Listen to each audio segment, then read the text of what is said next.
Alright guys, we are back for another Dokkan battle video. So we got a couple of EZA TURs. I did not do an update when Tech Exchange Boo came out because unfortunately by the time I used Tech Exchange Boo, we already knew that Tech Ultimate Gohan was coming. So Tech Exchange Boo kind of gets a very unfortunate, I guess, moment in history, right? Because he should have had a little bit of time to spread his wings as a dominant force. I mean, I guess Exchange Boo still is super good, but obviously things have changed a little bit. So the last one I believe we did was when the Super EZA Tech Super Saiyan 3 Gotenks came out. Let's just go ahead and jump in. Again, we've had EZAs for quite a while now have been very, very good. So let's just grab number 10 is Physical Android 17. 17 can be solid. I mean, it depends, right? We could run him, with some of these Android characters on 21's team. You could run him on Superhero pretty easily with his support and stuff like that. 17 is a fish if this is not activated, though. Just kind of like what his normal defense and stuff like that is. Just 17% damage reduction right here does not cut it. But when he has his full damage reduction up and the extra defensive support and stuff like that, he can be an effective character. I mean, the bottom of these EZA TURs are certainly not as good, but I mean, this guy is, over a year old from his EZA at this point. But I mean, he's still solid enough. I mean, he deserves to be here. Next is Int Future Gohan. Kind of the same thing. I mean, in Future Gohan, we could pair him next to Tech Ultimate Gohan, have something like All in the Family, Saiyan Lineage, Cold Judgment up, get a lot of those powerful links. We could do that. In Future Gohan can be a little bit risky, but, I mean, one of the main things is that Trunks is just not good in Dokkan again. So, like, this high chance to guard, you could throw that out the window. His ability to transform, again, you could probably just throw that out the window. It's more so just, like, his support and the little bit of defensive ability he can have. This is pretty good right here because this does trigger mid-turn. So, again, like, you could do very well running this in Future Gohan. You just need a little bit of luck, but, I mean, besides the top of this list, I mean, a lot of these EZA TURs down here, I mean, yeah, you're going to need a little bit of luck for sure. All right, so next I believe is, Super Vegeta. So we can go ahead and grab a DOKKANFEST Super Vegeta. Solid character. It's just that his guard is only for the first 5 turns. I just don't think that needed to have a time limit at all. I mean, now that we look at what some of the other characters look like. But, I mean, this guy can do crazy damage with that guaranteed crit super attack effect.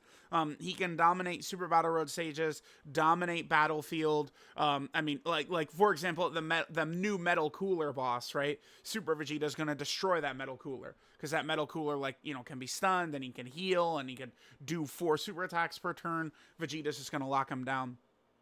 Vegeta's good, but he's just not one of these, mega top-tier characters. It's once that guard wears off, he's not very much, but, I mean, he is bringing some decent stuff to the table here.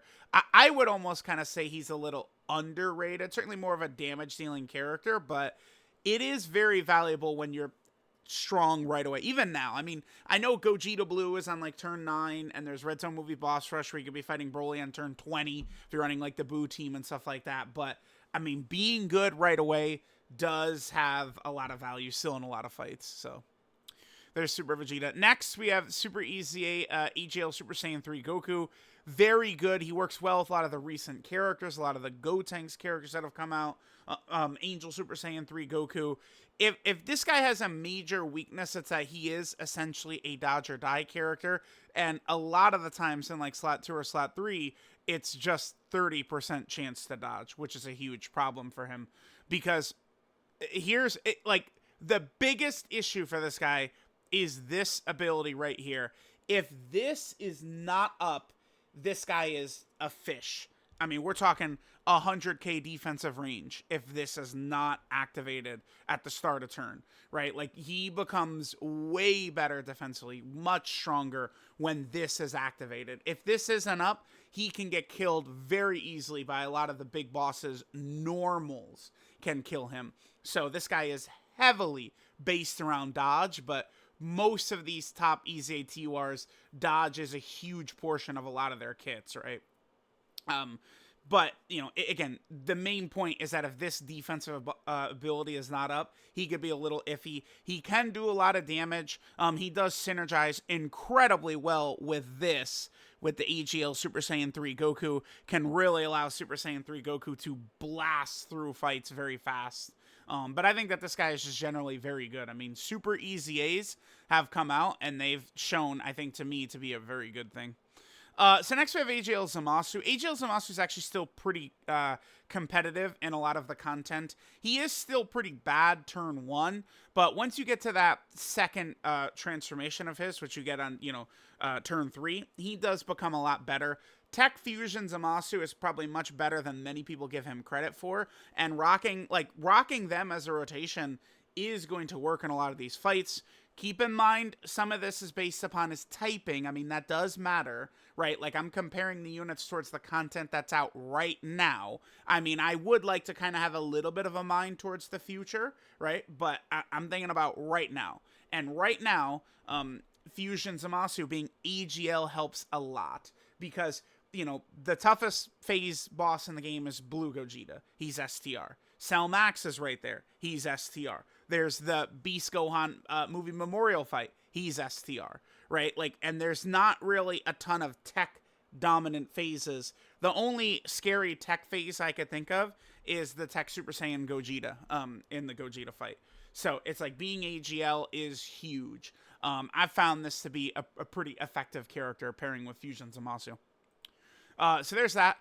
Next, we can go ahead and grab in Gotenks. Now, I mean, this is where I think some people's feelings are going to start to get hurt, like, because they're going to see, here, we have Kefla next, too. Now, again, Kefla has been very strong, much stronger than a lot of the EZA TURs, but now they're kind of catching up, and now we can kind of see, like, why was Kefla so good when she first dropped on Global, which was now, I mean, 2.5 months ago, basically.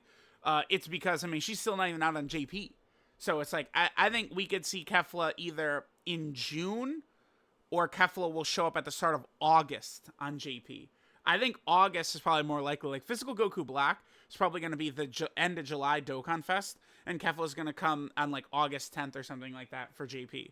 And then it's like, okay, it makes a lot more sense why Kefla was so good, considering that's where she was kind of, like, slotted to come in, right? Now, I've not used Kefla. I say this every time. Sometimes people go, oh, so I'm literally saying, like, put an asterisk on it because I haven't used her. But people are adamant in my ear that Kefla and Gotenks feel very similar because Gotenks is on Global. And I'm being told by a lot of different people these units are close. So, I don't see any reason to really split them up. To me, I mean, the issue, of course, is that they're both dodge or die. Not really the biggest problem, but, I mean, high chance dodge or die can be really an issue. I've seen so many people bummed at Kefla dying repeatedly against LR Super Buu because her dodge does not trigger. I mean, obviously, she does need key spheres to dodge. I don't really consider 2 key spheres to dodge. That's not really a huge issue. I mean, I guess that could be a problem, but not really a huge thing. Now, once you get the Super Saiyan 2 Kefla and Super Saiyan 3 Gotenks, they're both, like, mega elite, but it does take a couple of turns to get there. In my experience, I have, like, dozens of base Gotenks and Super Saiyan Gotenks deaths, right? Like, I could always live with Super Saiyan 3 Gotenks dying. Like, what I will take the 70% dodge, then plus, the extra 20% dodge proc, plus hidden potential system dodge. Like, I'll always take this. I mean, if he gets caught, it's going to happen eventually. I could live with it, but it is a bummer, the 50% dodge or die characters like Gotenks and Super Saiyan Gotenks, and I'm sure it's going to happen with me with Kefla and Super Saiyan Kefla. Those can certainly be bummers. But these characters, to me, seem close. People are telling me they're close. Again, I've watched, like, people use them. I don't see a reason to sort of split these two characters up. Now, I think this is where people probably will get salty at me, but I would put Tech Super Saiyan 3 Gotenks above both, because, I mean, just using a lot of Int Gotenks and Tech Super Saiyan 3 Gotenks, how do I want to remember? A big thing that I guess the term I could use here is pushing or telling people or whatever, saying focus more on what the character actually does than what they could do. I think people put way too much stock, like especially people see a character that does like a bunch of transformations and they could have like a mega attack stat, or they could have, 50 billion defense, like super deep in the fight, and they're just, oh my god, dude, they're so good, like they're so crazy. But like there's often either huge conditions or, a lot of deaths you're going to have to get to that point or have at that point. Again, I would push hard to focus on what the character is actually doing for you rather than what you think they should do or they could do or they might do or they'll do in the future. Although I do think, like, kind of like taking in like how a character might age a little bit into this, I don't think is really too big of an issue. But I mean, this is maybe just a personal thing for me, but I have had no difficulty getting his 11 key for this Gotenks. It's just not been a problem for me. Now, I mean, one of the big things to understand is not to run this guy typically next to like another Gotenks is usually your solution. But this guy on the special pose team, this guy on the Majin Buu Saga team led by AGL, Angel Super Saiyan 3 Goku, like this is crazy. If this is what Super EZAs are going to be, the game is just going to be in a super, super, super good hands. So that is really good to see. Super Saiyan 3 Gotenks kind of, I think he's really strong. I like this character quite a bit. And, on top of having 50% damage reduction with 11 key, you've also got the 50% chance to crit, and he also has 50% chance to dodge. I mean, it's just very simple. 50% chance to crit, dodge, and damage reduction, all three of them. That's good shit, man. That's really good. All right, so next, let's just grab the top two. I mean, it's not shocking. Exchange Buu and Tech Ultimate Gohan. Now, here's the thing I've noticed with Exchange Majin Buu, believe it or not, is I think Fat Buu right here and Evil Buu right here they dominate like base Kefla, base Gotenks, Super Saiyan Gotenks, Super Saiyan Kefla. But I will say this, I absolutely much prefer Super Saiyan 2 Kefla and Super Saiyan 3 Gotenks over Super Buu. Super Buu is a little bit too damage oriented and not really enough defense for me. And also, it's not, like, it's one of these things where, like, we could easily see Tech Ultimate Gohan get to some of these points in the fights and take similar damage to Super Buu. Like, very easily. A lot of that is based upon how many additionals you're going to get, of course, with Tech Ultimate Gohan.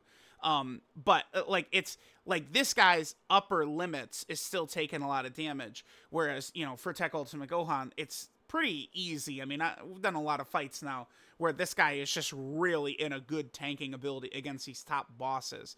I do wish that Super Buu had a little bit more defensive ability and a little bit less offense. Would have just made him a far better character, period, if he was better defensively and worse offensively. That's why, I do see a lot of pushback still. I mean, defense has always been better. I feel like it's every time new tough fights come out, it's proven to be true, but I'm still always going to get massive pushback on it. But, I mean, defense is just flatly more important. Now, my major issue with this guy, though, is not, I mean, I guess what I just said, yeah. But this guy is way different if you get the Hidden Potential System additional for him. But it's got to be the super, because of that 50% defense for 3 turns right there. Like, if you get the Hidden Potential System additional super, I mean, this guy has maybe the best super attack effect in the game, or very high up there, right? It's very close. That is crazy. And he looks so crazy, but there's only so much you could do, because you could give him full additional and he could just give you a Hidden Potential System additional normal every single time. And he doesn't have built-in additionals either. So it's not like, you can give him 27 additional and it's like you're going to have that 54% chance to proc it. And then you're going to have a 50-50 that it's a super. So you basically, with a full additional build on Buu, you have to get 2 coin flips to go your way for him to get the additional super. In the biggest moments of a lot of these fights, I haven't had it go that way basically any time. It's like, in the middle of Red Zone movie Boss Rush, he was getting the additional super every single time. And then we get to Broly and it doesn't really work out that way. So that's kind of the problem. If this guy would be significant, I mean, well, he would actually be busted, but I was going to say, if he had an additional built in with a 50% chance to be a super, this guy skyrocket. Like, he gets so much better if he had 1 additional built-in. Like, if you would just, like, swap the crit chance for additional chance, oh my god, he becomes 50 times better. I mean, it's nice to be able to do these guaranteed crits, 20 million attack stats, stuff like that, but again, you got to be able to take care of the boss's super attack. That's the most important thing. So there's Boo. Again, I mentioned that I do like him a lot better than Base and Super Saiyan Kefla and Gotenks. This guy, as strong as he is like stunning to me. Turn 3, 70% damage reduction, and he's also got the, 50% chance to dodge. Really, really good. I do like this Exchange Majin Buu character a lot. To me, they are kind of a must run. I mean, you get to like these couple of characters right here. Here, let me actually, we could get rid of the, the spoiler section right there. That's why I do that. And then kind of put it, I put it up like this. I don't think Tech Gohan, with the way he stacks, I mean, there is 2 weaknesses you could have with Tech Gohan. One is, a major super powerful boss targeting him right away could be an issue, right? Like I did Supreme Battle Spectacle Trunks. Gohan was, started in slot 7, locked in slot 7, supered right away, and then bam, like we took a ton of damage. The other thing that can go bad with this guy is he is incredibly reliant, like always, on his very, very powerful super attack effect. So, he has the additional with a 70% chance. Then after you do 3 attacks, he has another additional with a 70% chance, right? And then you give him full additional build. But, I mean, if this guy is giving you 4 and 3 supers every single turn, I mean, he's God. But if you're going to get like 2 supers every turn, like he can be crushed. He can be touched. So that's just a very important thing to understand is the game is entirely RNG. Like all these characters are going to have some amounts of RNG, right? Kefla and Gotenks have to dodge. Tech Gotenks has to be able to get his 11 key super. Exchange Boo, wants to hit him with some additional super towards the end. Gohan needs to get his additionals, right? Zamasu needs to get additionals. He needs to dodge, right? So it's like, it's regardless of anything, RNG is playing a huge factor in all of these EZA TURs. It does make sense, though. That's kind of the way they're always designed. I would say that kind of this top row of characters, I mean, they do feel like such an upgrade from what EZA TURs used to be or typically are, or however we want to say it. But I think that these 5 are very, very elite characters. I know I've had a lot of deaths on Gotenks, and I guess, once Kefla shows up, I could have a lot of deaths with her as well. But, I mean, they do have a lot of power at the same time, right? It's like, right now, with the 9th anniversary power creep meta, I mean, these bosses are, it's the biggest boss power creep we've ever had, 9th anniversary. So, do got to understand that. Let me know what you guys think. Here is the last list I did. So this is on April 23rd. The only thing I swapped around is I put Tech Super Saiyan 3 Gotenks in front of Kefla. Again, people were adamant that Kefla and Gotenks are very, very close. And I was very confident that I like Super Saiyan 3 Gotenks, the Tech one, over the Int Gotenks. So if people are so adamant that Kefla and Int Gotenks are so similar, then that means I'm going to like the Tech Gotenks above Kefla as well. Yeah, and then we got Bardock and Blue Kaioken the hell up out of here. Again, I think 17 and Future Gohan feel a little weaker, I would say, even than these 3 right here, probably, but I don't know. So, let me know what you guys think. Top 10 EZA Dokkan Fest TURs. Thanks, guys, for watching, and I will catch you guys next time.